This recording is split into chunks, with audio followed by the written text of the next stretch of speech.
On the evening of May 31st, 1974, 7-year-old Cheryl Hanson wanted to walk the 10 minutes to her cousin's house for a sleepover. Her mom initially said no, but ultimately let her go. Cheryl left her home around 5:30 that evening, but never made it to her cousin's house and hasn't been seen since. More than 400 people came out to search for Cheryl in her hometown of Aurora, Ontario, but these searches turned up nothing. A man named Donald Everingham eventually confessed to her murder and drew police a map to where he claimed he'd buried her. But searches in that area also turned up nothing, and he'd given details that ran contradictory to the case files. His confession was later refuted, but as of 2016, he remains a person of interest. Cheryl Ann Hanson is a white female who is 4 feet tall and 51 pounds at the time of her disappearance, with wavy blonde hair and blue eyes. She was last seen wearing a red coat, a brown sweater, and white shoes. She was also carrying a paper bag with pajamas inside. If you have any information about this case, you can contact the York Regional Police Cold Case Unit at 1-866-876-5423. 4-year-old George Barksdale was last seen on the evening of April 21st, 1969. He was sitting on the steps of the House of Prayer for All People Church in West Baltimore, Maryland, but it's not clear what happened to him after this. He hasn't been seen or heard from again. Investigators searched over 60 houses in the area and questioned almost 200 people, but George seemed to have vanished without a trace. Today, police believe George was kidnapped. Online speculation ranges from the theory that he was illegally adopted to the idea that he wandered off, was injured or killed somehow, and his body has never been found. At least one person suggested that he was the victim of a hit and run, and the driver hid his body. George Barksdale is a black male who is 2 feet 6 inches tall at the time of his disappearance, with black hair and brown eyes. He has a birthmark on his left calf and was last seen wearing corduroy pants, a red, white, and blue polo, and a pullover shirt. He went by the nickname Sputnik and would be 56 years old if alive today. If you have any information about George's case, you can contact the Baltimore Police Department at 410-396-2525. Billy Gaffney was also 4 years old when he was last seen at his apartment building in Brooklyn, New York, on February 11th, 1927. He was last seen playing in the hall with 2 of his child neighbors.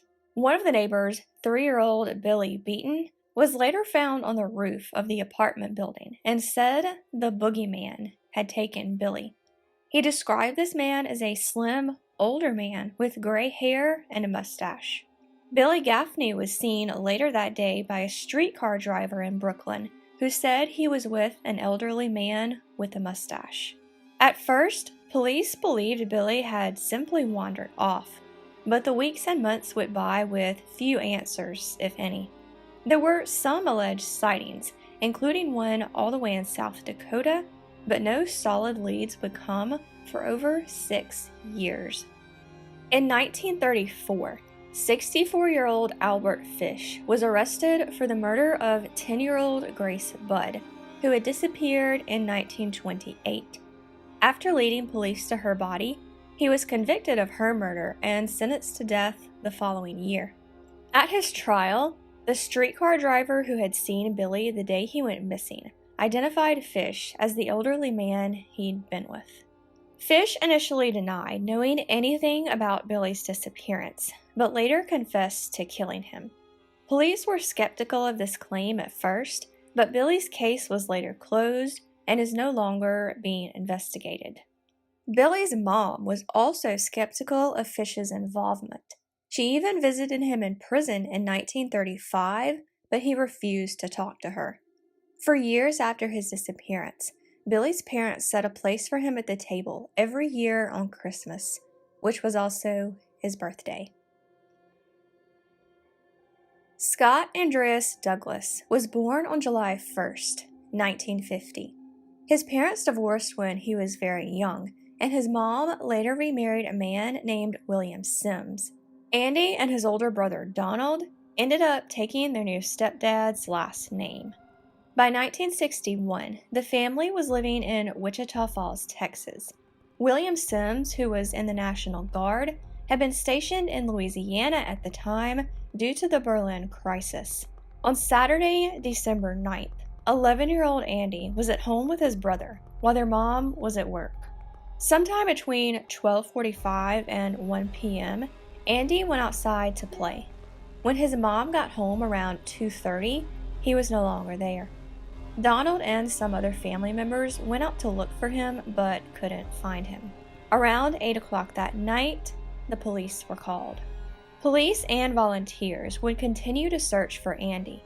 Early investigators followed up on a sighting that put him at Lake Wichita around 3 p.m. the day he was last seen. They also interviewed people in the area who had a liking for children, as stated by Quran.com, but none of this led anywhere. So, what happened? Was Andy kidnapped by a predator, sexual or otherwise? Did he die of exposure on the cold and rainy day that was December 9th and his body hasn't been found yet? Whatever the situation, Andy's disappearance is the oldest cold case in Wichita Falls, and he hasn't been seen or heard from in over 60 years. Andy Sims is a white male who was 4 feet 11 inches tall and 90 pounds at the time of his disappearance, with blonde hair and blue eyes. He wears glasses and was last seen wearing a black turtleneck, a black coat, blue jeans, and a black cap. If alive today, he would be 71 years old. If you have any information about this case, you can contact Detective John Laughlin of the Wichita Falls Police Department at 940-761-7762. You can also reach him by email at john.laughlin@wfpd.net. Contact information for all of these cases can also be found in the description. If you found this video interesting or informative, I would love it if you would like and share it. For more true crime videos and other general dark content, I hope you'll consider subscribing and hitting that bell. Thank you so much for watching, and I will see you next time.